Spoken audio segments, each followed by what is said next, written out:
tonight, for every person that came up to me, there may be an L, there may be a G, there may be a B or a T. Each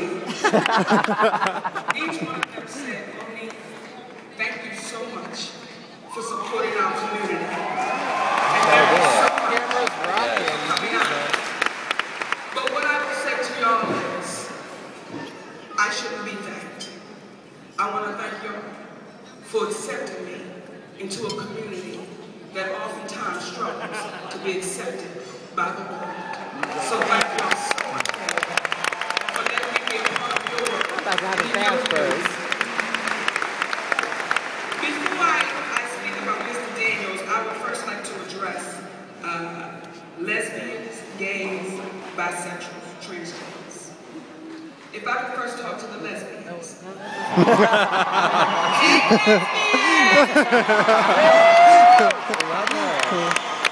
Look at that, Ellen. They were having a badge conflict. You know, a badge fight. All day long, I was thinking about, what am I going to say? Because I don't like writing speeches. And I'm thinking, what am I going to say? What am I going to say? And when I thought about the lesbians, we all laughed. When I thought about you lesbians, baby, I thought about my very best friend. And we've been best friends since we were 12 years old. And since we were 12 years old, I watched my sister friend struggle with who she was. I watched her get married twice. I watched her have children. I watched her hate who she was inside. That woman is my very best friend, and I would give my life at any second without a thought to my best friend, who just happens to be a lesbian. Now she can't drink after me and my Pepsi Cola, but that is my best friend. So thank y'all so much for your struggle. For the gays, baby, I don't know why. I don't know why. It's always been a part of me since I'm about 14 years old. I've had this connection with the gay boys. I don't know why. I don't know why. They call me mother, baby. I love my children. Yes. So for you gay boys, baby, I admire you. For you bisexuals, enjoy the best of both worlds. Get it, and then get some more. Because your asses are greedy. That's all that is. And to my beautiful transgenders, I admire you in a way, baby, that you can't even imagine.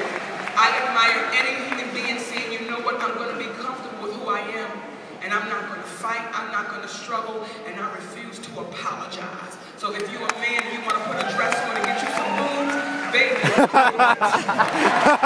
And if anybody can see, you can have this dress and I'll take it off for nothing.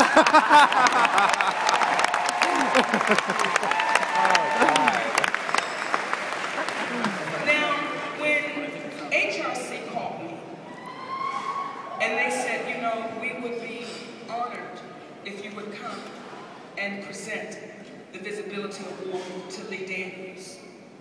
And I automatically said yes, because Lee Daniels is my friend. And we were talking, and I said, you know, oftentimes in the game called Hollywood, when you meet folks, you become friends only for the production. And the moment they say that's a wrap, people get their numbers changed, and the friendship's over. Well, I met Lee Daniels at a party for Monsters Ball. No one knew who I was. No one paid me any attention.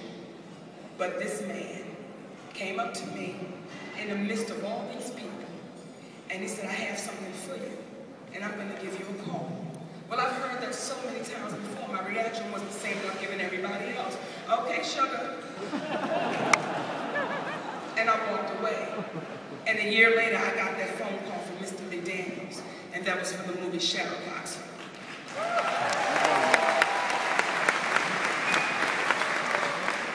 After we did that movie Shadowboxer, Lee Daniels and I had a very special friendship.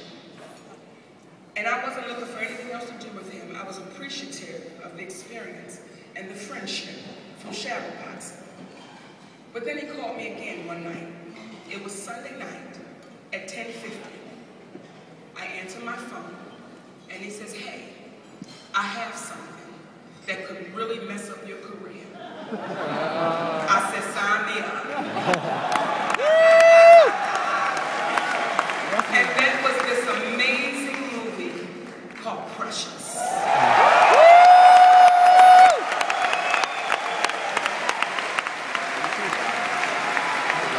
And I really want to try as much as I can to take my time so you can understand the depth of who Lee Daniels is. I love you back, baby. So Lee then said, I'm going to send you 10 pages of the script and I'm going to send you the book, Push. He sent me those 10 pages and the book. By the time I got finished reading those 10 pages and the first chapter, I called him back. I said, what is this?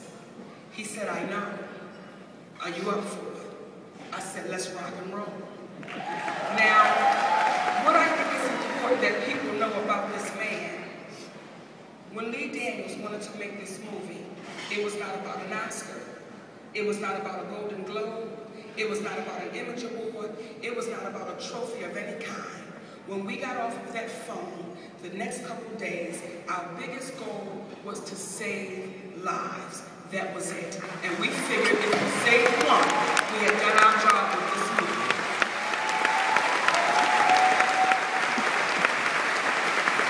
Now, when you say visibility, the Visibility Award, and I start thinking about Lee Daniels, and when we keep it very honest for what we see on screen and television, when is the last time you've seen two big fat black women leading in a movie? You haven't. His name is Lee Daniels.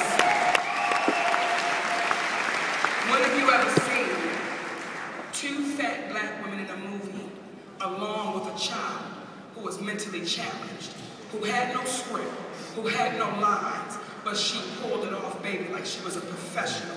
His name is Lee Daniels. Where did you see Mariah Carey ever with no makeup? His name is Lee Daniels.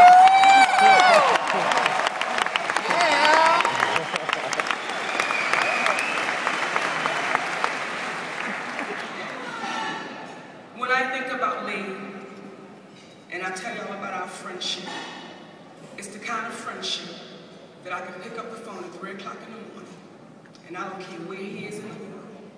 He'll call me a couple names. I'll allow it. But then he'll talk to me till I get sleepy. Then he'll let me go. That's the type of guy. That's the type of visionary. That is the type of human being that Lee Daniels is. So please know that when y'all give Mr. Daniels this award, it is so well deserved. It is not given as a favor. It is not given as we just think you're cute. It's given because his vision and what he's done for the world, baby, no one else has been able to do. Because oftentimes, people get afraid to tell the truth in its rarest form. And when he did that movie, he was fearless. He never wavered. He never flinched. He stayed in it. And in the scene, I gotta tell y'all about baby that scared the hell out of me. When I had that baby in my arms. I haven't seen this movie yet, but I really want to now. The baby. Now he's screaming to me from off camera. He's back by the videos. Throw the baby. Now I'm saying to myself, for real. Like this baby is real. This ain't no damn doll. This is real. But I couldn't judge it, and I couldn't question it, and I had to take the direction of my fearless director. And he said at the third time, throw the baby. I got up, and I began to throw that living baby, and that's when he said, cut. He said, bitch, I just wanted to see how far you was gonna go.